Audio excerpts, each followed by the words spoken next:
Hi everyone, welcome to the Friday DSP Spring 2026 Pledge Class broadcast. Today we'll be covering developments across AI and semiconductors, healthcare innovation, major tech litigation, global diplomacy, and recent merger and acquisition activity.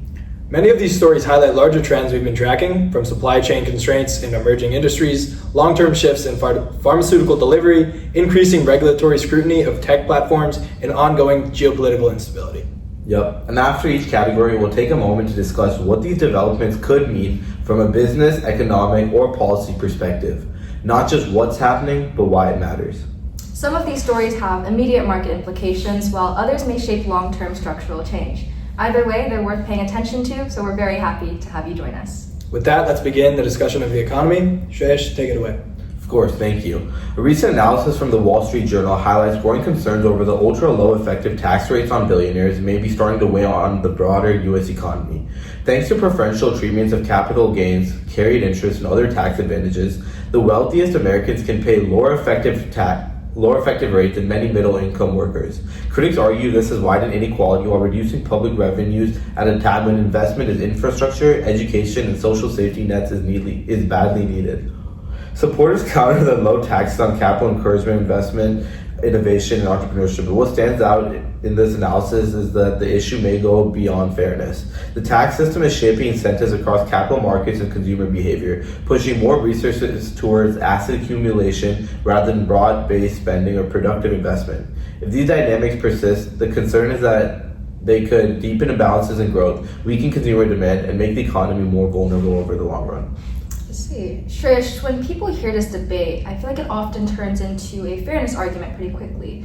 But do you think that's the main issue here, or is the bigger concern how incentives are shaping economic behavior? Yeah, of course. I think fairness gets the attention, but the deeper issue is incentive design. If the tax code consistently rewards asset appreciation over earned income or reinvestment into productive capacity, capital is naturally going to flow toward financial markets. That can inflate asset values without necessarily strengthening real economic fundamentals. So it's not just about billionaires paying less, it's about how the system nudges capital towards certain activities. Yeah, exactly. Over time, that can widen inequality, but it can also reduce broad consumer demand. If wealth concentrates too heavily at the top and doesn't circulate, middle-class consumption, which can drive a large share of GDP, can weaken. Oh, I see. And then when consumer demand weakens, that affects corporate earnings, hiring, and long-term growth. So that's what starts as a tax policy issue. It's becoming macroeconomic. It almost feels like the question is, are we optimizing for short-term capital gain or long-term economic resilience? I think in many ways that conversation and that question about incentives and structural constraints carries over to our next topic. Because just like tax policy shapes capital allocation, infrastructure constraints can shape innovation. Right. So shifting from economic structure now to technological infrastructure, let's move into AI and the growing pressure in semiconductor markets. And I can take it from here. An increasing shortage of memory chips is creating new risks for investors in the AI, automotive, and consumer electronic sectors. DeVere Group CEO Nigel Greens warns that supply constraints are at an all-time high. And because of AI infrastructure's memory-intensive design, with high reliance on data centers and cloud platforms, industry leaders like Tim Cook of Apple and Elon Musk of Tesla have acknowledged semiconductor-related supply pressures on supply lagging demand, and this potentially strains earning projections.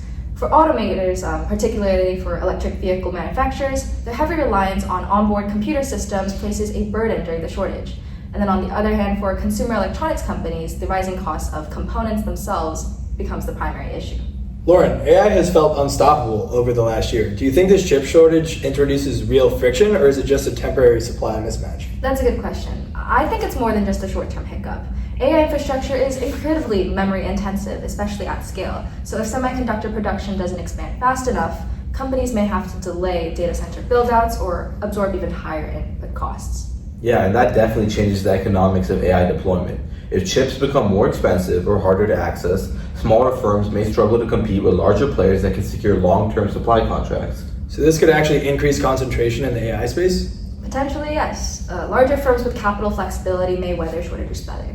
And when supply tightens, chip manufacturers gain pricing power, which compresses margins for everyone else. It's interesting. We talk about AI as this intangible revolution, but it's grounded in physical supply chains. Exactly. the digital economy still depends on very tangible infrastructure. It's interesting how even the most advanced of our technologies are still very grounded in these physical supply chains. Yeah, and that balance between innovation and practicality shows up in other industries too. Right, and that brings us right to healthcare, where innovation isn't just about what's possible, but also what's very sustainable and accessible. Nathan, can you take it from here? Yeah, of course. Viv Healthcare announced new research showing progress toward ultra-long-acting HIV treatments that could be given every 4 months or even longer. One new drug candidate, VH184, is being tested as a long-acting injection and may work better or last even longer than current options. The company is also studying combinations of new medications to keep the virus suppressed safely over time.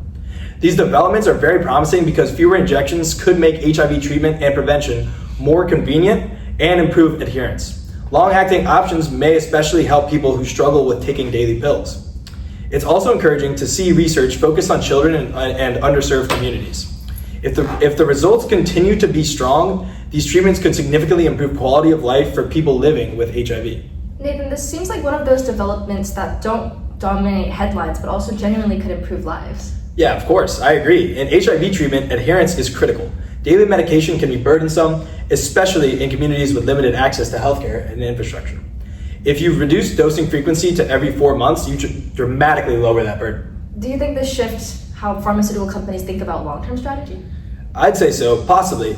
Instead of focusing on frequent prescriptions, companies may emphasize durability and long-term efficiency. That changes pricing models and even how insurers evaluate treatments. And from a global perspective, fewer required interactions with healthcare systems could reduce barriers in lower income regions. Exactly. Innovation isn't just about new drugs. It's about improving access and practicality. That's where this could have a long-lasting impact. At the end of the day, both AI and healthcare show how design choices shape outcomes, whether it's infrastructure or treatment delivery. And that design and idea of influencing behavior connects directly to our next topic. Let's turn to recent developments in social media litigation.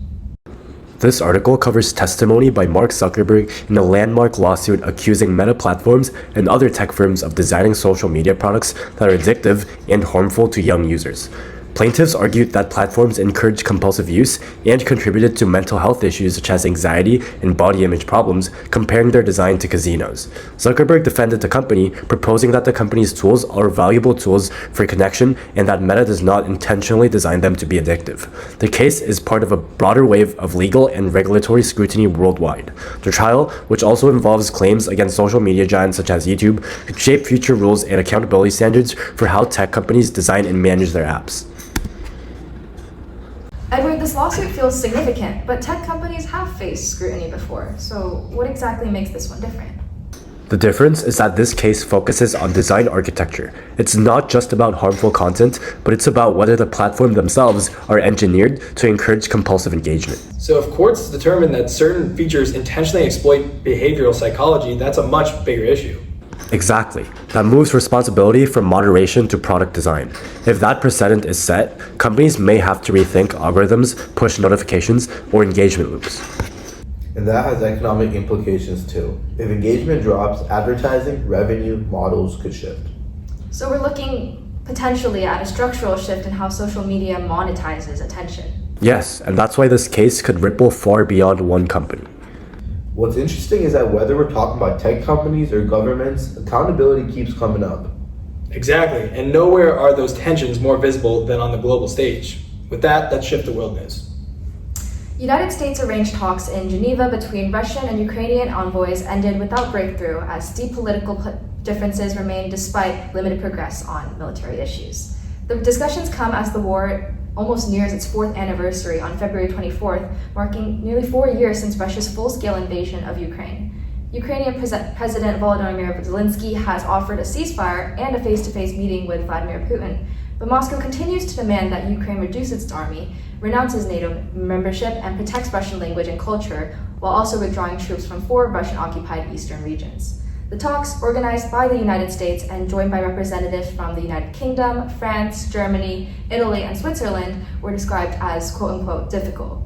While U.S. envoy Steve Witkoff said that meaningful progress is being pursued, the inability to resolve these core political disputes have prevented a peace agreement. Lauren, with the war nearing its 4th anniversary, as you said, do these talks represent meaningful momentum or more diplomatic signaling? Probably a combination of both. Dialogue is important, but the core political demands haven't softened significantly. Issues like NATO membership and territorial control are very deeply entrenched still. And without flexibility on those points, it's hard to see a comprehensive settlement. Do you think economic pressure plays a role in shaping negotiation strategy? Absolutely. Sanctions, military spending, and domestic political considerations all factor into how each side approaches compromise. And negotiations, while being diplomatic at its core, are also very much economic and strategic calculations. So incremental military discussions might progress, but political reconciliation remains the real barrier. Exactly, and that's what makes such durable peace so difficult. These geopolitical dynamics also have economic consequences. Right. Political uncertainty often influences capital flows and corporate decision making, which leads naturally into corporate strategy and consolidation. So Nathan, let's move more into some of the recent merger and acquisition activity. Yeah, of course. So just recently, him and hers bought Australian digital health company Eucalyptus for up to $1.2 billion to grow its business around the world. The deal will help the company expand into new countries like Australia and Japan and grow further in places like UK, Germany, Canada, and more. Eucalyptus has served nearly 2 million consultations and has over 775,000 customers, but it's not yet profitable, which is the big issue. Him and hers plans to use mostly its own cash to pay for the deal and hopes it will strengthen its position as a global online healthcare platform. I think this move is bold and shows the company wants to become a major international health brand. However, since its stock price has recently fallen and Eucalyptus isn't profitable, the expansion could be risky if growth doesn't happen as expected. I see. This is a bold move by him and hers. Do you think the company is overextending itself by buying a business that isn't profitable yet? Potentially. It's definitely a risk. Eucalyptus has strong customer numbers and nearly 2 million consultations under its belt, which shows real traction. But profitability hasn't been proven yet. If growth doesn't accelerate, him and hers could end up vesting a lot of cash without immediate returns. Do you think paying mostly with cash rather than stock signals confidence? I would say yes, but it's definitely risky, as I said. It shows the company believes in its long-term value of the acquisition, but using cash avoids diluting existing shareholders, which is usually a positive signal. But it also means they're committing a lot of liquidity upfront, which limits flexibility if the business hits challenges. And what about the international expansion angle? Australia, Japan, and growth in the UK, Germany, and in Canada, is that realistic? Yeah, again, it's definitely ambitious. Expanding globally can bring massive growth if done correctly, but it also introduces regulatory, operational, and cultural challenges. The healthcare sector isn't one size fits all. Telehealth regulations differ from country to country, and that could definitely slow things down. So it seems like a really classic high risk and high reward scenario. If him and hers executes well, it could become a leading international digital health brand, but missteps could be costly. Exactly, and investors will probably be watching closely to see if the company can translate Eucalyptus' user base into sustainable revenue quickly. Awesome. I think that wraps us up for today. Across everything we discussed today, tax policy, semiconductor activity, healthcare innovation, tech regulation, global diplomacy, and corporate consolidation, one common thread stands out. Systems and incentives shape outcomes. Thank you for joining us for the Friday DSP Spring 2026 Pledge Class broadcast. We appreciate your time and engagement.